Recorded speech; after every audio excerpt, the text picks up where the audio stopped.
Good morning दोस्तों। पहले हमने किया था गुरुग्राम में शिक्षा एवं संस्थान। अब ये दूसरा पार्ट, तीसरा पार्ट होगा अपना। ये दो पहले बना चुके हैं। अब शिक्षा संस्थान के बाद आते हैं पर्यटन स्थल पर। सारे शिक्षा संस्थान कर चुके हैं। अब पर्यटन स्थल शुरू करते हैं। पर्यटन स्थल।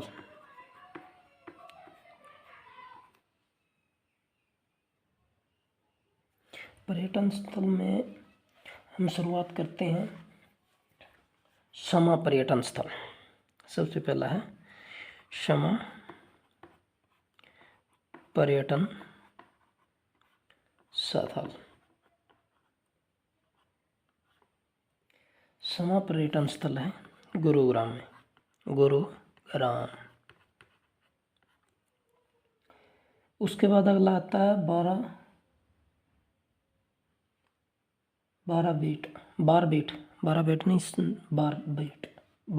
पर्यटन स्थल। बारबेट पर्यटन स्थल।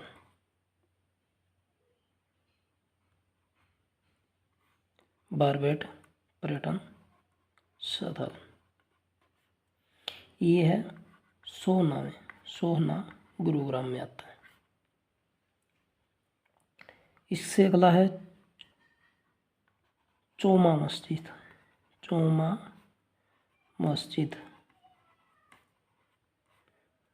मस्जिद है गुरुग्राम में। इसके बाद आती है सराय अलीवर्दी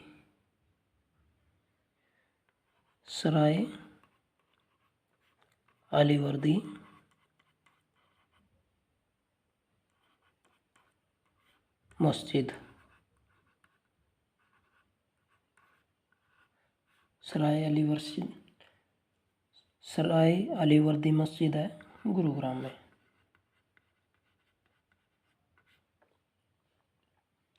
उसके आगे चलते हैं उरुस्वती संग्रहालय। ये भी गुरुग्राम में ही है।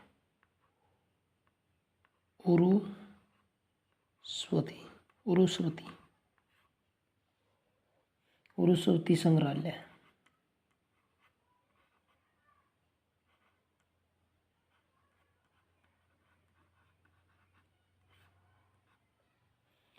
उरुस्वती संग्रहालय है गुरुग्राम में।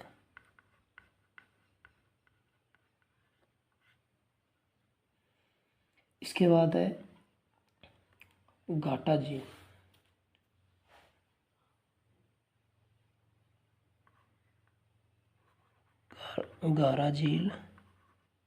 दारा झील। फिर है बसई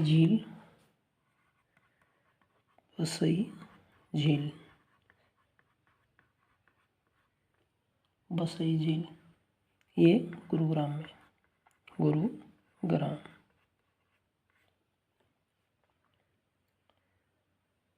अगली है सुल्तानपुर झील।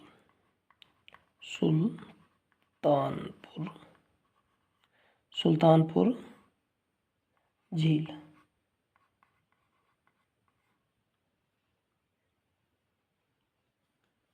सुल्तानपुर झील है और ये 2021 में रामसर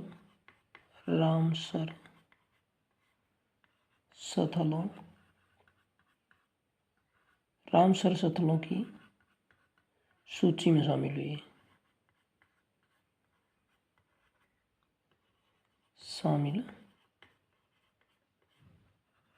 हुई है। सुल्तानपुर झील। इसके बाद आती है दमदमा झील। दमदमा झील है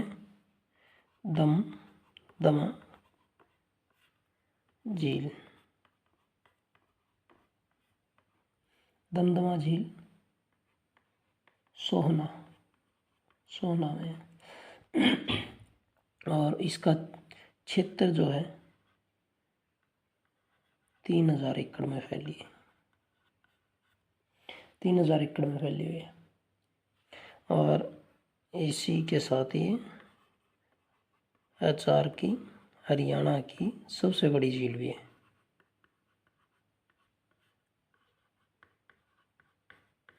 सबसे बड़ी झील, हरियाणा की सबसे बड़ी झील है दमदमा झील। दम है तो बड़ी है भाई। गर्म पानी का कुंड, इसके बाद आता है अगला गर्म पानी का कुंड। गर्म पानी का कुंड, गर्म पानी का कुंड है वो है सोहना में। सोहना, सोहना गुरुग्राम में आता है। और इसकी एक खास बात यह है कि ज्वालामुखी से निर्मित है। ज्वालामुखी से निर्मित झील है।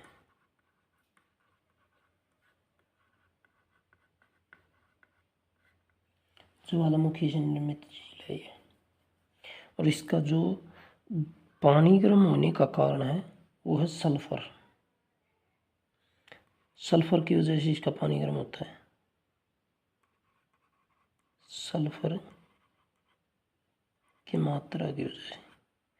मात्रा की वजह से, पानी गर्म होता है।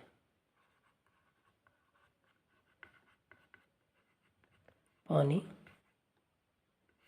गर्म होता है।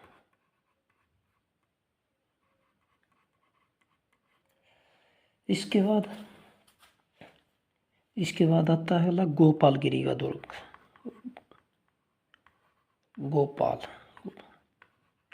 गोपालगिरी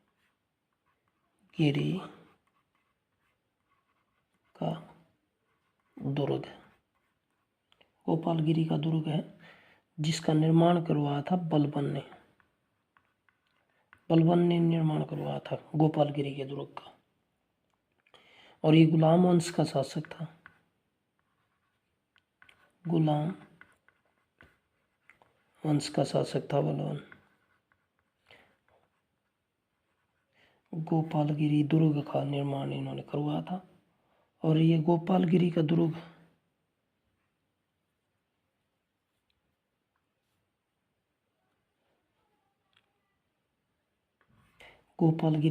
का निर्माण बलबन ने करवाया था। ये मेवात में इसका था। मेवात में शांति स्थापित उद्देश्य के लिए, शांति स्थापित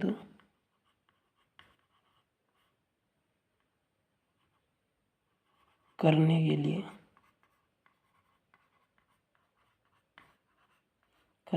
उद्देश्य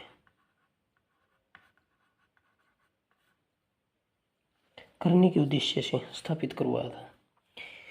फिर इससे आगे आता है बेगम समरू का महल। बेगम समरू का महल। बेगम समरू का महल जो है वो जांडसा गांव में, जांडसा गांव गुरुग्राम।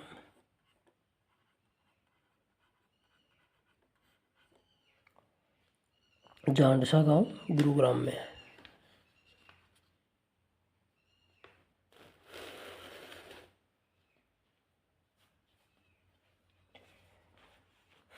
इससे आगे और पर्यटन स्थल करते हैं। जांडसा गांव में बेगम समरू का महल है।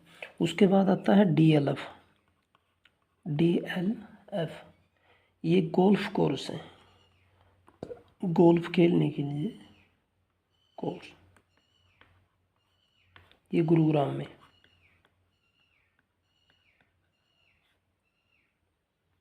शीश महल फर्रुखनगर में। इससे अगला जो है स्थल शीश महल। शीश महल जो है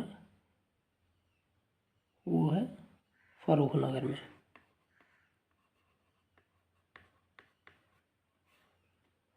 फर्रुखनगर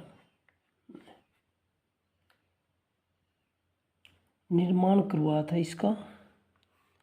शीश महल का निर्माण करवाया था वो मौजदार खान ने करवाया था। मौजदार मौजदार खाने खाने निर्माण करवाया।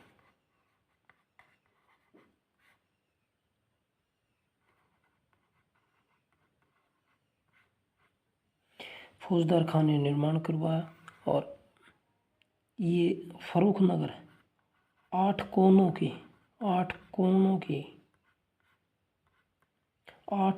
की शहर के नाम से भी जाना जाता है। अष्टभुज आकृति में बसाया गया शहर ये। और शीश महल की जो आकृति है, इसकी जो आकृति है, आकृति जो है वो इसकी है लाल किले जैसी, लाल किले की नकल कह सकते हैं, लाल किले जैसी। इससे आगे है पटौदी पैलेस। पटौदी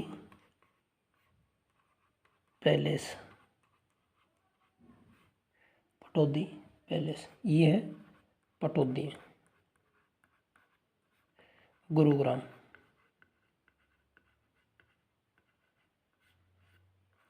गुरुग्राम में। फिर इससे आगे आता है स्टेडियम। इससे चलेंगे तो चलते चलते हमारे पास आएगा चौधरी देवीलाल स्टेडियम। देवीलाल खेल स्टेडियम।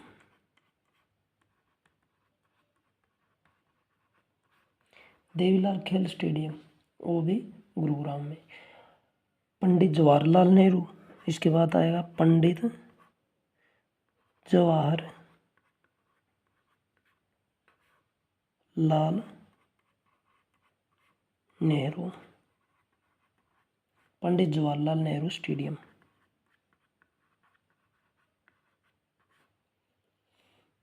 ये भी गुरुग्राम में होगा।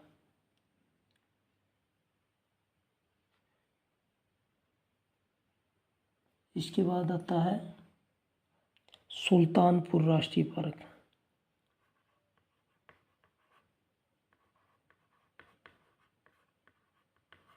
सुल्तानपुर राष्ट्रीय पार्क।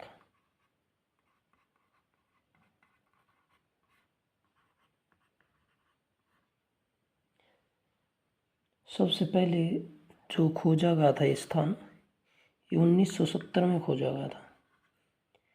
सुल्तानपुर राष्ट्रीय पार्क की जो जगह है 1970 में पीटर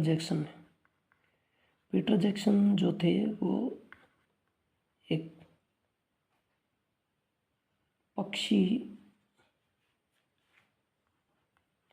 पक्षियों की जानकारी रखने वाले थे, जिनको पक्षियों के बारे में उन्हें बहुत जानकारी थी। वो पक्षी वैज्ञानिक थे।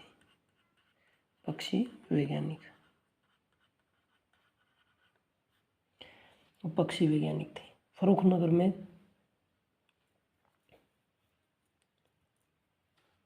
फिर साढ़राना